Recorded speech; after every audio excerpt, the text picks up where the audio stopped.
और जितना हमको अन्य क्षेत्रों से लाभ नहीं मिलेगा, उन क्षणिक अगर हम 2-4 मिनट का ही समय देते हैं तो उससे हमको कई गुना ज्यादा उसका लाभ प्राप्त होता है। जो समय आए उसका सदुपयोग करें, क्योंकि हमारी सबसे बड़ी समाज की ये विडंबना है कि मानव जीवन में अनेकों बार सौभाग्य दरवाजे पर आकर दस्तक देते हैं, मगर हम केवल उपस्थित होना जानते हैं, सुन लेना जानते हैं, और उसके बाद धीरे धीरे करके वो सुनी हुई बातें भी विस्मृत कर देते हैं।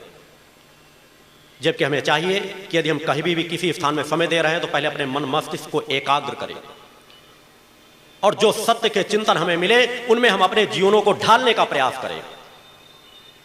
जिनका धन महत्वपूर्ण नहीं है, धर्म को महत्वपूर्ण समझो। धन के भौतिकता के बड़े बड़े भंडार भी भर लोगे, वो आपके जीवन में सुख शांति और समृद्धि नहीं दे सकते। सच्चा सुख, सच्ची शांति केवल धर्म अर्जन करने से नहीं, धर्म अर्जन करने से है। और उनमें आपको 3 बातों पर विशेष ध्यान रखना पड़ेगा।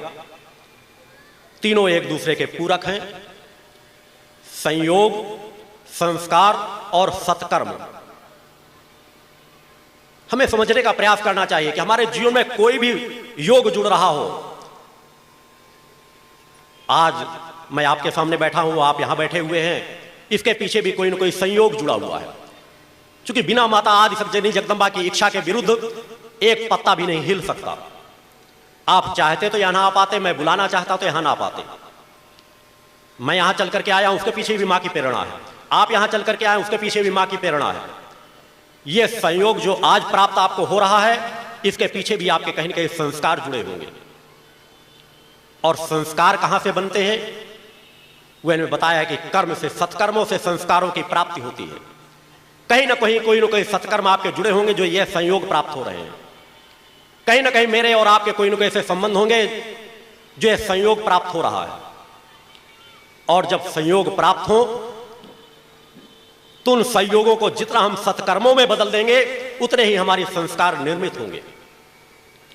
इनमें आपको सदैव विचार करने की जरूरत है कि अनेकों बार जीवन में हमें वो संयोग प्राप्त होते हैं।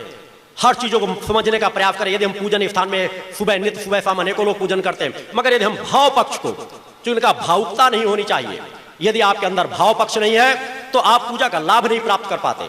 यदि आप नित्य मां के चरणों में जब आप पूजन स्थान में बैठे तो एक बार आना चाहिए कि मां के चरणों में जो मुझे संयोग प्राप्त हो रहा है, ये मां की कृपा से, मेरे पूर्व संस्कारों से, और ये जो क्षण प्राप्त हो इनको मुझे कर्म रूप में परिणित करना है।